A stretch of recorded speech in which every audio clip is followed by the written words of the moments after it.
Well, here we go again. Welcome back everybody to the first video about LEGO 77093, the second Zelda set, the final battle from Ocarina of Time. This is a fantastic model and I love it dearly. And while you'll need to wait for my full review to hear why it doesn't quite reach the heights of the Deco Tree for me, today is all about upgrades, as we run through some simple, fun and practical additions you can make to your LEGO Ocarina of Time display. I want to start with things that you can do with just the set alone, specifically with our spare parts. Unlike the Deco Tree though, we have a lot less to work with, given that there is no alternate model for you to switch between, but one of the first things to point out is the spare heart tile and Ganon's nose. I'm sure one of you will come up with something good to use that for, but I'm really after these four parts. Using these coloured tiles, we're going to be able to swap out Navi's colours between locking on in yellow or green for a point of interest. This isn't as clean as the feature that was included in the Deco Tree, but it is still possible here. But let's say you didn't want to have Navi here, there's nothing stopping us from changing her to a traditional Breath of the Wild Health Fairy instead. Okay, maybe getting rid of her is a step too far, but so let's bring her into the battle.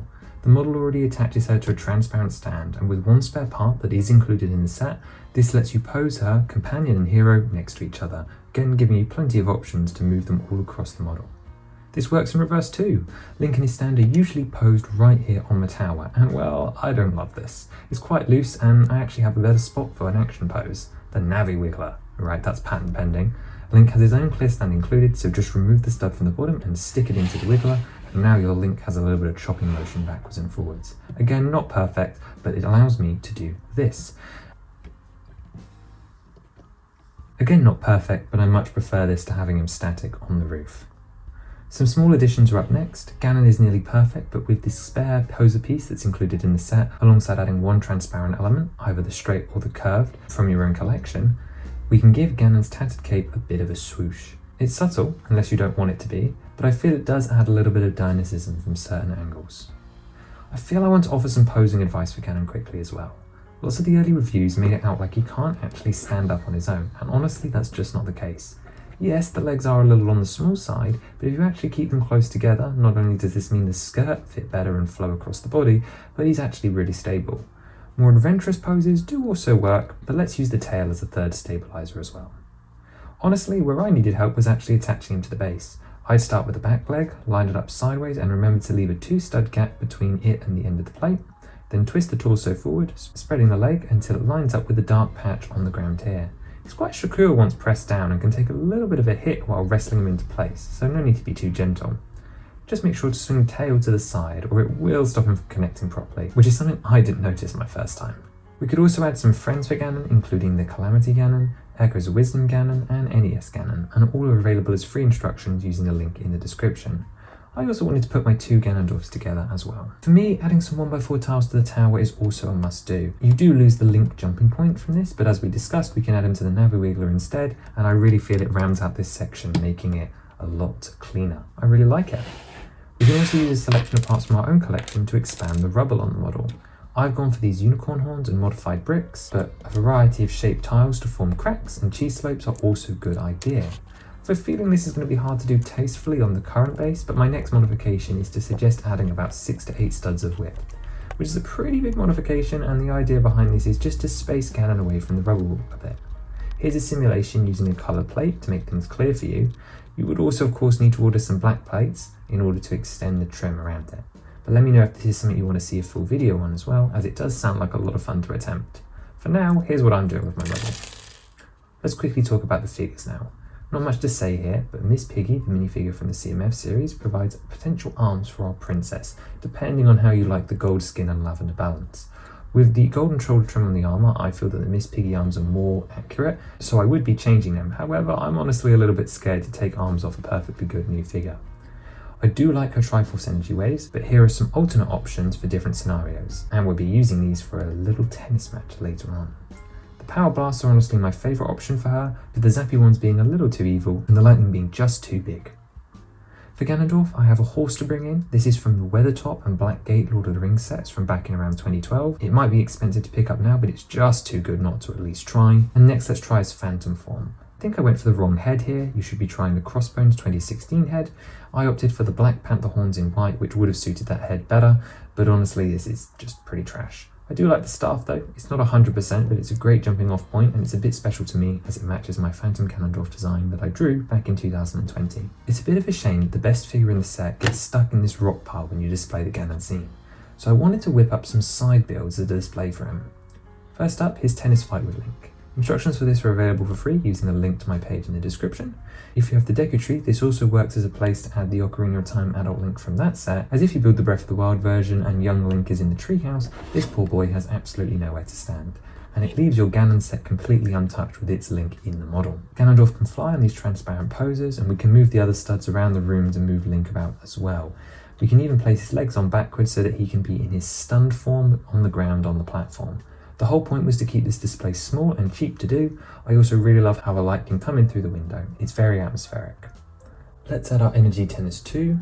Again, the Power Blast look great here, although the Zappy ones do fit the vibe a little bit better. He could even have the staff. Yes, no, it's not canon, but why not? Or perhaps this organ build works better here. It is available in 3 sizes, the small, medium, and large, to fit whatever space you have, and of course I had to try and fit the princess in the crystal as well, and it almost actually works. Once again, these instructions are available for free on my page, just follow the link in the descriptions, and we can have Ganondorf playing away with Link doing his walk up to attack him, or they can even stand free floating with the smaller ones as well. I also really wanted to try and get an organ into the collapsed tower. I felt this was the appropriate Easter egg over having the Megaton hammer, and honestly, I would want that on display anyway. So I took the small organ that you can get instructions for, and just these spare parts that do come with the set. Obviously you could do this a lot neater with your own parts collection, but it is possible with the parts included in the set, and just rig it up to attach it around the back here. It's a little silly, but as a homage to the uncollapsed tower, this is lovely and exactly what I wanted. Maybe this could be integrated a little bit further and made a little bit nicer if I took the full tower apart, but I think that's a challenge for another day. Here's a cool small one that might even be intentional as well. Behind the small rubble is a little bar. This allows the Master Sword to hold itself in place as if it's been flung away from the arena. Okay, it might be a little bit close to the arena, but I do really like the vibes this gives off, and I think it looks extra special just wedged there behind the rubble. Speaking of storage, I also wanted to find somewhere to put all the transparent sticks that I'm not using. Unfortunately, the heart box isn't big enough, and under this platform just isn't quite long enough either. You could break the elements up and sort of shove them under there or in behind the tower windows, but personally I think bringing in a treasure chest from outside the set is probably the safest way to do things. We can even place it around the back. One more display option then is that these studs at the front and the side. These make great minifigure spots, with the Triforce trio going here, here and here, and then that leaves space for characters like Tingle and Demise at the sides. Of course I'm joking, but it's a nice option to have, and especially if this is a line that continues, I think this will be a great place to put further minifigures from across the Zelda universe. I built this small mech for Link because I thought a mech suit might be a better idea to face off against the King of Evil. It doesn't quite work as well as I'd hope with the smaller base, however, this still has no right to look as good as it does. Ugh, this was supposed to be a joke idea, but I do love how silly it looks. So for me, while I love the base, I do think that this could have been a playset, and I want to try and see how that would have felt using some negative space. To do this, I'm going to have to split the base up, the elements into their own standalone pieces. Ganon can stand on his own, the tower and the rubble can get these plates as base, and we'll make the firewall its own thing as well. I've used the leftover pieces from taking the set apart and no spares from my own collection to create some terrain elements that you would usually see in a playset, and then it's up to you how you'd arrange them or add them into a bigger display. I really like this. I think that adding the negative space between the gaps really does make it feel like a classic 2012 playset. Yes, you could argue that it's more practical for most of the people watching this video to just have it on one plate, but it's still something important that I think I wanted to try, as honestly I think playsets was partially what I was expecting. And that's everything that I have for you today. Naturally, this isn't as expansive as the Deku Tree version, as there's less to work with here, but hopefully you found something useful to add some magic to your display. Be sure to let me know what you've come up with and how it goes, as well as to send any pictures that you want to my way using my email or by @ing me at them. As for me, I better start on my full set review for 77093, and I'm feeling that itch to add some lights to the model too.